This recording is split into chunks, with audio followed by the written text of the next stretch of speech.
The Book of Psalms contains 150 inspired songs, each referred to as a psalm, written mainly by King David. 50 of the psalms are anonymous. Asaph, a worship leader and prophet, wrote 12 psalms. The sons of Korah wrote 10. King Solomon wrote 2. Psalm chapter 72. Psalm 127. It is thought that Heman, Psalm chapter 88, and Ethan, Psalm chapter 89, each wrote a psalm, and Moses also wrote one, Psalm chapter 90. All 150 psalms are poetic works which offer praise to God. These cover a wide range of topics from joy to depression, from peace to persecution, from contemplation to confession, from praise to prophecy, from creation to coronation, and from anxiety to adoration. This collection was known to the Jews as Sefer Tehillim, Book of Praises. Set to stringed instrumental accompaniment, Psalms became the hymn book for temple worship. The Book of Psalms takes its place among the Old Testament's poetic books, Job, Psalms, Proverbs, Ecclesiastes, and Song of Solomon. The Book of Psalms has 5 divisions. The first of these extends from Psalm chapter 1 to Psalm chapter 41 and relates to Genesis because of its recurring theme of creation. The second division extends from Psalm chapter 42 to Psalm chapter 72 and relates to Exodus because of its theme of redemption. Psalms 73 to 89 comprise the third division and relate to Leviticus because of their emphasis on worship. The fourth division is Psalm chapter 90 to Psalm chapter 106 and relates to Numbers with its many references to Israel's wanderings in the desert. The fifth division extends from Psalm chapter 107 to Psalm chapter 150 and relates to Deuteronomy because of its emphasis on God's Word. Psalm chapter 1 proclaims truths echoed in the book of Proverbs. That following the wisdom of God is the best and wisest way to live. Like Proverbs, this psalm declares that those who obey God's teachings can avoid consequences arising from sin and disobedience.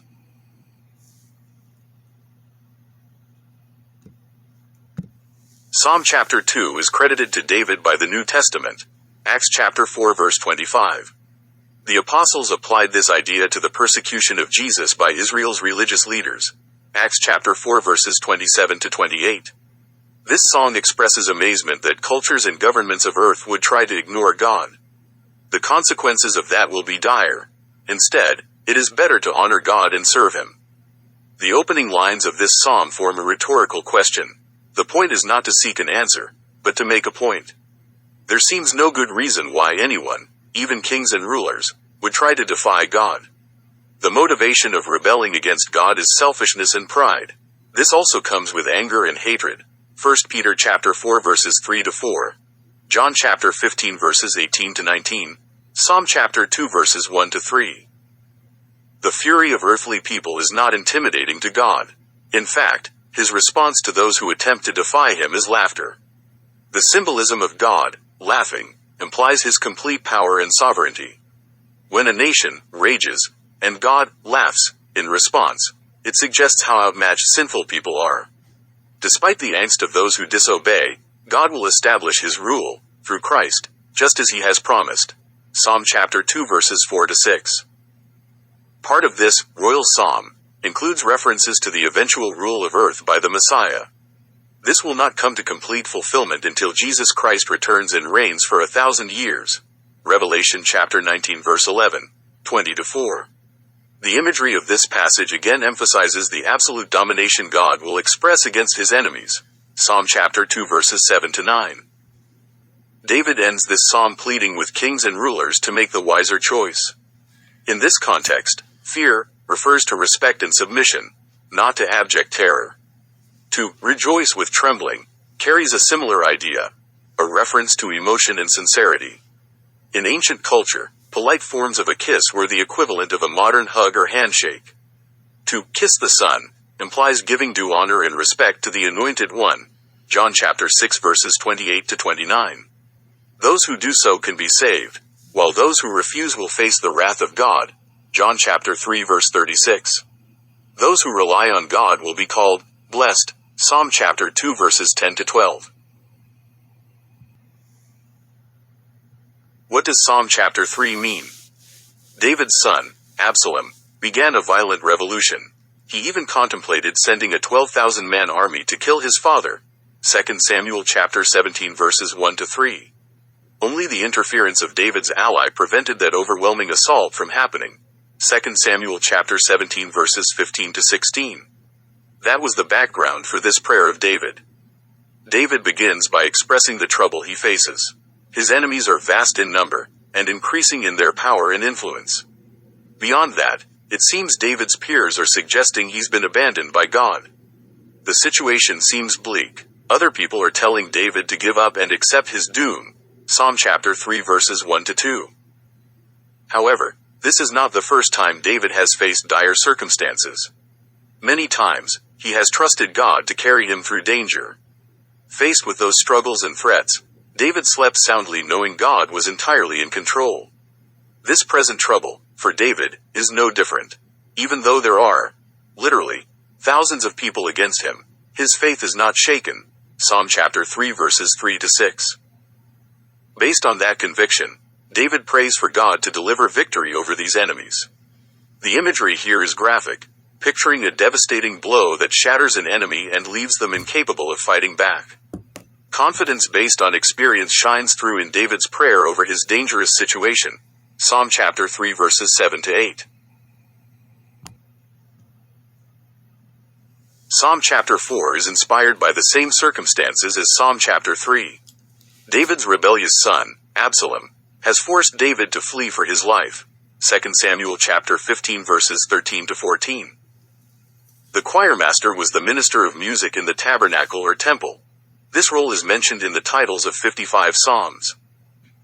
David begins by praying for grace. He scolds those who oppose him, since they have followed the manipulation of Absalom. 2 Samuel chapter 15 verse 6.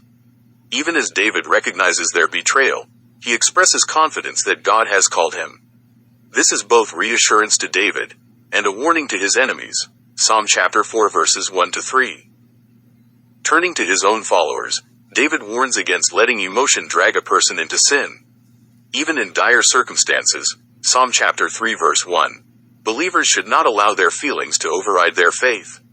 The Hebrew word referring to anger here more literally refers to trembling, shaking, or agitation. Paul famously refers to this when discussing anger. Ephesians chapter 4 verse 26. David's immediate meaning involves more than uncontrolled rage. It's important to honor God in humility and faith, rather than letting anger, even righteous anger, lead a person into sin. Psalm chapter 4 verses 4 to 5. The end of this psalm praises God for his encouragement. David notes that he has immense joy, thanks to the Lord. Joy is not always the same as happiness, nor does it always come from happy circumstances. James chapter 1 verses 2 to 4. Luke chapter 6 verses 22 to 23. Rather, it's an underlying sense of trust and reassurance, knowing that God is ultimately in control. Psalm chapter 4 verses 6 to 8. As with Psalms 3 and 4, Psalm chapter 5 is connected to David's conflict with his rebellious son, Absalom. 2 Samuel chapter 15 verses 1 to 6. After winning a large following, Absalom attempted a murderous coup against his father. 2 Samuel chapter 15 verses 13 to 14. David's writing in these several psalms includes his thoughts and feelings during this dangerous time. Psalm chapter 3 verse 1. The request for God to bring judgment makes this one of the so-called imprecatory psalms. David begins with a prayer for God's attention, including a declaration that he seeks to honor the Lord. Psalm chapter 7 verses 1 to 2 contains similar language as David seeks the favor of God in a difficult time. Psalm chapter 5 verses 1 to 3. Next, David describes the wickedness of those who oppose him. Part of David's confidence came from knowing that he honored God, and his enemies did not. He trusts that God will ultimately vindicate him in the face of wicked opponents. Psalm chapter 5 verses 4 to 6. Closing out this song, David expresses confidence in God's impending judgment on the wicked. Once again, he declares his sincere obedience to God. This passage directly calls on God to bring consequences on those who are evil. This is known as imprecation, and is why this is considered one of the imprecatory psalms. Psalm chapter 5 verses 7 to 12.